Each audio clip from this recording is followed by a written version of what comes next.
electron orbits. Okay, this is where it starts to get kind of tricky. Okay, now the electrons can orbit in defined, we call them shells.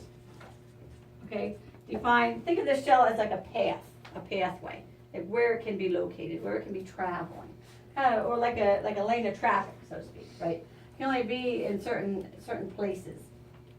Okay, we call those shells. The shells are labeled, something they start with K, you don't know why they start with K, but K, L, M, N, O, P, out to Q. Okay, so K is going to be the closest to the nucleus, and we know, we said that it's not going to really be all that close.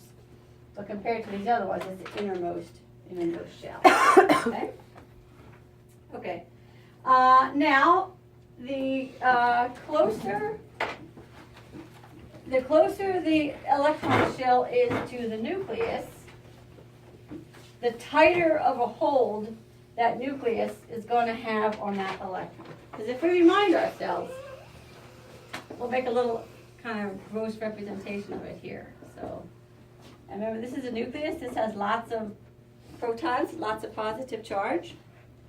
And if we have an electron in the inner shell, what kind of interaction takes place between a negative charge and a positive charge? Attraction. They get attraction, right?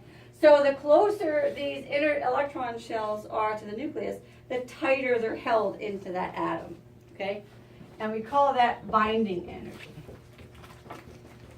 So the more tightly held the electron is to that atom, the higher the binding energy, okay? Kind of makes sense, right? It's binding that electron to that nucleus. So it's called binding energy. So the closer it is, the higher the binding energy is, the harder it is to remove that electron from that atom. Okay? Which kind of makes sense because, some of these are going to be really far out there. So they're kind of loosely, they're kind of really easy to take out. They just like, see ya. They're out of there. They're not very tightly held at all. This again will come into play when we talk about our x-rays. Because the x-rays that we will be utilizing to image patients all come from these inner shell electrons. Okay? The x-rays that come from these outer shells do us absolutely no good. Right? We don't want them. They're too weak. Right? We need the inner shell electrons to make those x-rays. Okay, so we have the idea about binding energy, and the closer it is to the nucleus, the higher that binding energy, the harder it is to get that electron away from that atom. Okay.